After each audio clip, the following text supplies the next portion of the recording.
President Trump, thank you. We're going to turn now to immigration and border security. We know it's an issue that's important to Republicans, Democrats, voters across the board in this country.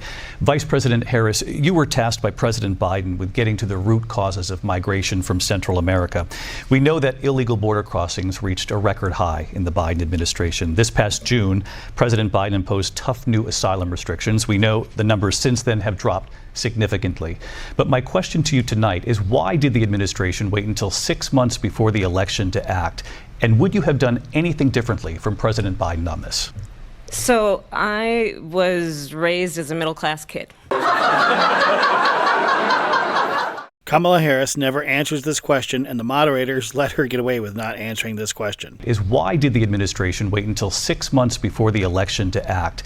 And would you have done anything differently from President Biden on this? So I'm the only person on this stage who has prosecuted transnational criminal organizations for the trafficking of guns, drugs, and human beings. And let me say that the United States Congress, including some of the most conservative members of the United States Senate, came up with a border security bill which I supported. And that bill would have put 1,500 more border agents on the border to help those folks who are working there right now. This bill she's talking about that's supposed to be for our border, giving us a measly 1,500 agents, gave $60 billion to the Ukraine war. And that's why it failed, because no one wants to support the stupid Ukraine war anymore. You know what happened to that bill? Donald Trump got on the phone, called up some folks in Congress, and said, kill the bill. And you know why? Because President Trump is a more effective leader even when he's not president than you are when you're vice president, and that zombie guy when he's president. Or at least we've all been pretending he's president. Because he'd prefer to run on a problem instead of fixing a problem. And understand, this comes at a time where the people of our country actually need a leader who engages in solutions, who actually addresses the problems at hand. Look, although I supported that border bill, I knew that it was a lot less than what we could do with proper policy. We supported it simply because it was better than the status quo. Not that it was the best thing out there. The best thing that we have ever seen was President Trump's policies. But what we have in the former president is someone who would prefer to run on a problem instead of fixing a problem. And I'll tell you something, he's going to talk about immigration a lot tonight, even when it's not the subject that is being raised. Holy gaslighting Batman! You gotta give it to this lady. She's got balls. Kamala Harris has big lady balls. She has not answered one of the questions yet in the debate. Only some softball abortion questions. The C-SPAN Chiron floats around under her while she's talking about Trump rallies and other crap. She never answers the questions. The moderators always let her go. This is wild. And I'm going to actually do something really unusual, and I'm going to invite you to attend one of Donald Trump's rallies. Look at the Chiron. Why did the Biden administration wait to act on the border issue? You know, the question that the moderator asked her 10 years ago, and she's talking about rallies. Now, to her credit, she lit him up with this. He didn't want to hear this stuff about rallies, and he told her what for, because we all know President Trump's rallies are historical events. We've never seen anything like it in politics. It is what it is. A lot of towns don't want to talk about it because they're so embarrassed by it. In Springfield, they're eating the dogs. They're eating the dogs. They're eating the cats. Eat the cat. Eat the cat. They're eating the dogs. They're eating the cats. Eat the cat. Eat the cat. They're eating the cats. They're eating the dogs. Eat the cats. The people that came in, they're eating the cats. They're eating the pets of the people that live there. I just want to clarify here. You bring up Springfield, Ohio, and ABC News did reach out to the city manager there. He told us there have been no credible reports of specific claims of pets being harmed, injured, or abused by individuals within the immigrant community. Now, we've all had a lot of fun with this, but ABC has told us there are no credible reports. It would take a really badass operative to make a go of this. I mean, ABC couldn't be lying, could they? Here's an actual police report of a lady who assumed her neighbors ate her cat, collected the meat, and put it in her fridge in hopes to get it cremated. There have been no credible reports of specific claims of pets being harmed. This is a police report. The police didn't find anything crazy, but they had to take this lady's statement, and she reported she found meat in her backyard. She didn't find a pork chop or a hamburger. She found meat that she thought was her cat, and she wants to get it cremated. That's a credible report. Here's another Springfield report. A 911 call came in about people taking geese out of the park, chopping off their heads, carrying them off, etc., etc. This cop rolled up, and he was ready to charge people with larceny. They didn't find anyone. But it's a credible report. That's why they answered the call. All of these people testified to a number of problems with the Haitian immigrants. Are they all lying? Does the city manager really mean to say that none of these people are credible? Here's a lady arrested for eating a cat, but it wasn't in Springfield. Also, she wasn't Haitian, so everyone breathed a sigh of relief that this cat eater wasn't a migrant. Someone got rubber gloves. She's covered in blood. Police believe she killed the cat before eating it. One writing, they saw blood on Alexis's feet, hands, and fur on her lips. Then there's this guy. Everyone's seen this picture, but they really haven't evaluated it. This guy looks decent. He's dressed okay. Got a nice bag. Might even be a laptop. The dude is definitely a worker or a student. This Canada goose he's carrying was killed by having his neck wrong. And he's still drooling. You can see the drool coming out of his mouth right here.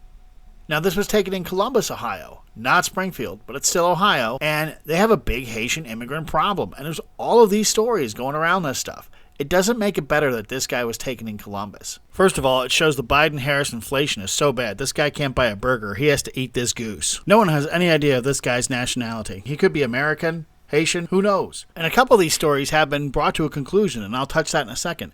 At the time of the debate, September 10th, 2024, many leaders had heard plenty of these stories. And when you're in leadership and people say people are doing stuff like this, it's the leader's job to investigate the stories.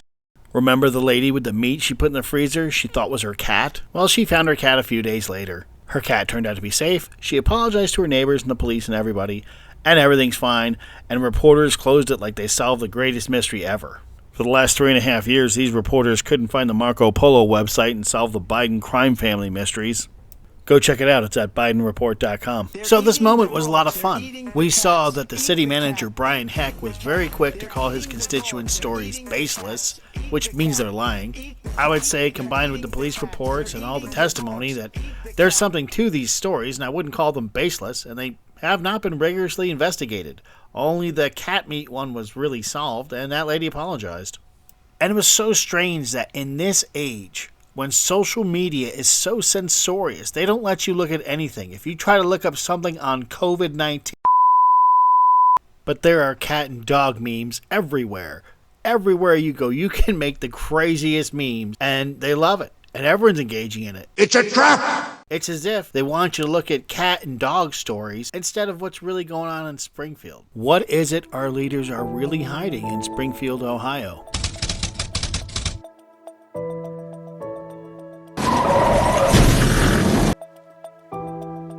This is a report from The Blaze. Chad Duncan is the police chief in Tremont City, Ohio, just outside of Springfield. This chief says the chaos from Springfield is spreading to his town, and the city of Springfield has cut off critical communication with local law enforcement. People that shouldn't be driving are out there, and they're allowing them to drive. Chief Duncan says his access to Springfield's police radio frequencies was cut off. What exactly was going on with that? Well, we were able to hear them on the radio. They have decided to go silent. We don't know what's going on in the city. There was a threat at the school today. I couldn't hear it. I just caught wind of it from another guy, from another chief that's something right next to the city. What if what is going on in Springfield is just a microcosm of what is happening around the country? You dump in a bunch of refugees, you give them the right to vote, and you undercut the American voter. You hijack an election from them.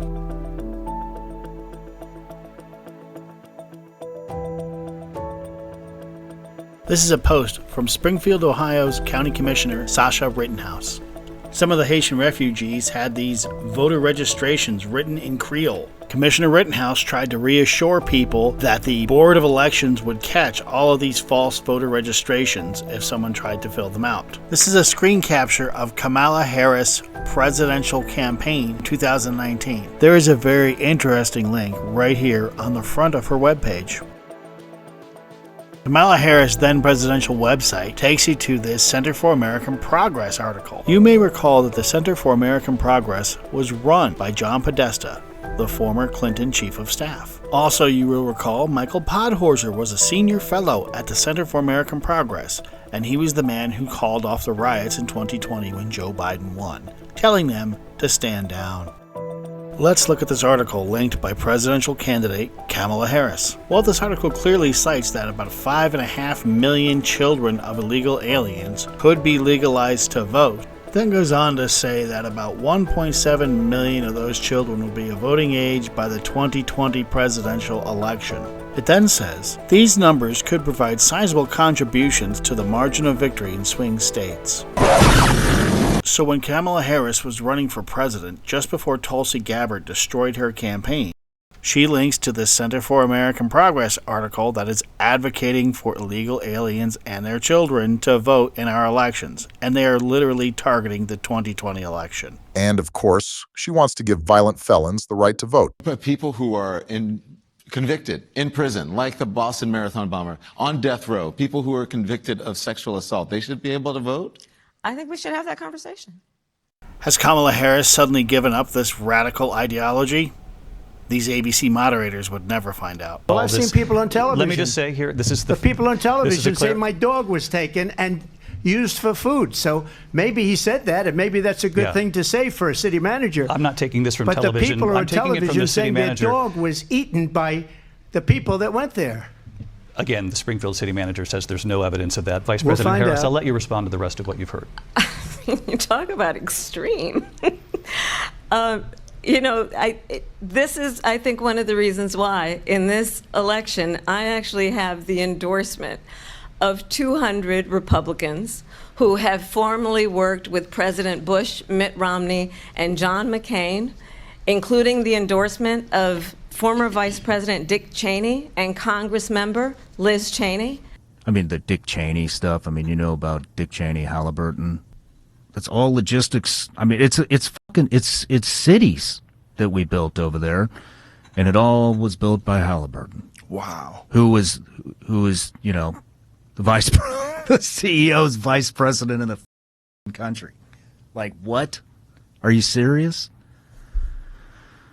And now he supports Kamala Harris. Yeah, right.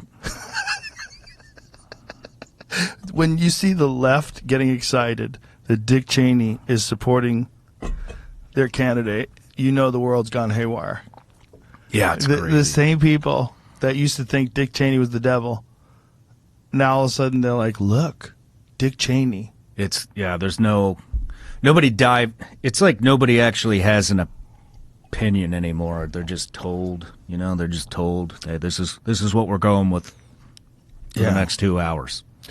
I wonder. President Trump, as you know, the FBI says overall violent crime is actually coming down in this country. But Vice Excuse me, President the Harris, FBI they were defrauding statements. They didn't include the worst cities. They didn't include the cities with the worst crime. It was a fraud. This means a quarter of the U.S. population was not represented in the federal crime data. Murder rates dropping across the country, that's good.